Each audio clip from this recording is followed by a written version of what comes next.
एक दादाची कमेंट आली होती की लंपीवरती काहीतरी उपचार पद्धत सांगा. आता कसं आहे, लंपी हा नेमका काय विषय आहे हे समजून घ्यायला पाहिजे पहिल्यांदा. बऱ्याचशा लोकांमध्ये या 2-3 वर्षांमध्ये जागरूकता बऱ्यापैकी आलेल्या आहे लंपीबद्दल.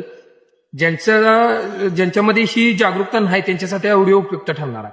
आता लंपी नेमकं काय आहे समजून घ्या. लंपी एक संसर्गजन्य आजार आहे. संसर्गजन्य आजार म्हटलं ना, विषाणूपासून संसर्ग होतोय जनावराला आणि एकदा तो संसर्ग चालू झाला की एका जनावरापासून दुसऱ्या जनावरापर्यंत होत जातोय. पुन्हा त्या प्रत्येक जनावराला त्याचा एकदा प्रादुर्भाव झाला की ते जनावर पूर्णपणे डॅमेज होतंय त्याचं शरीर. मग आता एक गोष्ट डोक्यात घ्या, आपल्याला लंपीचा प्रादुर्भाव संसर्गजन्य म्हटल्याच्या नंतर आपल्याला एका जनावराला झाला की त्या जनावराला एकतर आयसोलेशन, आपलं कोरोनाच्या काळात माणसाला कसं होतं तसं वेगळं ठेवायचं, त्याची काळजी घ्यायची. आणि दुसरी गोष्ट, लंपी हा फक्त गोवंशात होतोय, म्हैस वंशात वगैरे दुसऱ्या जनावरांमध्ये होत नाही जास्त, शेळ्या मेंढ्यांमध्ये वगैरे. लंपी फक्त आणि फक्त गोवंशात जास्त प्रमाणात आढळतोय. म्हटल्यावर आता आपण काळजी काय घ्यायची आहे, फक्त गायींसाठी आहे म्हटल्यानंतर प्रॉपर आपण गायींच्या गोठ्यामध्ये वेगळं नियोजन व्यवस्थापन लावू शकतोय.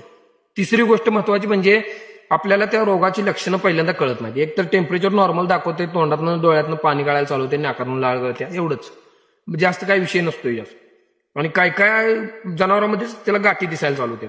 मग आपण काय डोक्यात घ्यायचं, किरकोळ काय अडचण वाटली की लगेच आपल्या डॉक्टरांकडून योग्य सल्ला घेऊन त्यांना एकदा व्यवस्थित समोर येऊन बघून डायग्नोसिस करा म्हणून सांगायचं. जेणेकरून काय होईल, रोगाची तीव्रता वाढायच्या आधी उपचार होऊन जनावर बरं होईल. ह्या रोगाचा असा विषय आहे की एकदा रोगाची तीव्रता जर वाढली, तुम्हाला एकदा जर गाठी पूर्णपणे फुटाय वगैरे लागल्या तर त्या जनावरांची इम्युनिटी पूर्ण ढासळलेली असते. त्यामुळे दिलेल्या उपचारांचा त्याच्यावर असर होत नाही. त्यामुळे आपल्याला ती केस हातातून गेलेलीच बघायला मिळते. त्यामुळं बेसिक गोष्टीचा विचार करा मित्रांनो. आणि कसं आहे, लिंबाचं सीताफळीचं पालं थोडंसं वंगल तेल टाकून ह्याच्यात ठेवा, गोठ्यामध्ये ठेवा, त्या पुढे फॅन ठेवा, जेणेकरून धूर सगळ्या गोठ्यामध्ये होईल. आणि चिलट माश्या शिव होऊ देऊ नका जनावरांवर बसणाऱ्या. सगळ्यात शेवटचा आणि महत्वाचा मुद्दा, आता कसं आहे, गोठ्यामध्ये आपल्या घाण साठलेली असते एका बाजूला जाऊन, पाणी वगैरे जनावर धुल्यालं, जनावर लगवीचं शेणाचं वगैरे जाऊन साठलेलं असते. त्याच्यावरती आपलं गाडीचं जळल्याला वंगण तेला तेवढं होतात जावा, जेणेकरून डास वगैरे त्यातून जन्माला येणार नाहीत. त्याचा तवंग तेलाला पाण्यावरती येतो, त्यामुळे डासाबिसांचा विषय सगळा क्लिअर होईल. बेसिक काळजी घ्या आणि निश्चिंत राहा. धन्यवाद.